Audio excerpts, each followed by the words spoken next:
આ પાર્ટીના રાષ્ટ્રીય સંયોજક અરવિંદ કેજરીવાલ અને ભગવંત માન જ્યારે નેત્રંગ આવી રહ્યા છે ત્યારે નેત્રંગમાં તેઓ જાહેર જનસભાને સંબોધન કરવાના છે અને ચૈતર વસાવાને પણ સમર્થન આપવાના છે। આ સાથે જ તેઓ આગામી લોકસભાની ચૂંટણીની પણ રણનીતિ ઘડવાના છે।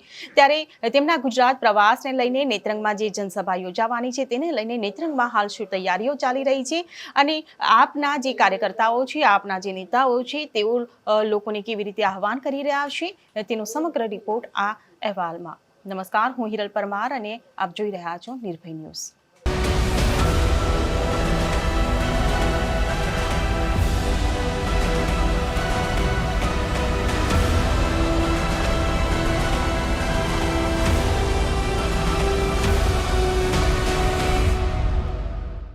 દિલ્હીના મુખ્યમંત્રી અને આ પાર્ટીના રાષ્ટ્રીય સંયોજક અરવિંદ કેજરીવાલ અને પંજાબના મુખ્યમંત્રી ભગવંત માન આજ રોજ નેત્રંગમાં આવવાના છે। નેત્રંગમાં આવીને તેઓ ઐતિહાસિક જનસભાને સંબોધન કરવાના છે।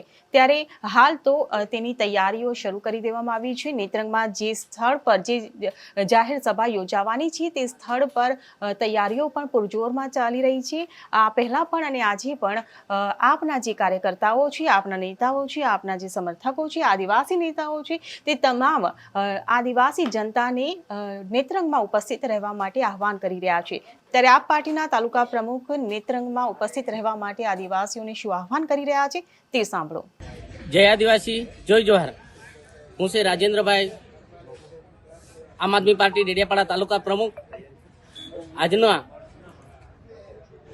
ચૈતરભાઈ વસાવા પર બનાવી કાઢેલો, ઉપજાવી કાઢેલો કેસ ખોટી રીતે આ ભાજપની સરકારે જે ફસાવી કાઢવામાં આવ્યો છે એના ભાગરૂપે આજે નેત્રંગ 7મી તારીખે ખૂબ મોટો એક જનસભાનો આયોજન કરવામાં આવ્યું છે। તેમાં મુખ્ય મહેમાન અમારા દિલ્હીના મુખ્યમંત્રી અને રાષ્ટ્રીય અમારા સંયોજક તેમજ સાથે ભગવાન માન પણ પધારી રહ્યા છે। આદિવાસી સમાજને આહવાન કરું છું, આમંત્રણ આપું છું। આજે વસાવા સમાજને પણ આહવાન કરું છું, જે આપણા આદિવાસીઓનો હક અને અધિકાર માટે જે વિધાનસભામાં ગુંજતો અવાજ એવા ચૈતર વસાવા સાહેબ પર જે ખોટા રીતે કેસ કરવામાં આવ્યા છે, ગરીબ, શોષિત, વંચિતો માટે જે અવાજ બુલંદ કરતા તેને એક અવાજ દબાવી દેવા માટે આ એક ષડયંત્ર આ ભાજપ સરકાર કરી રહ્યો છે।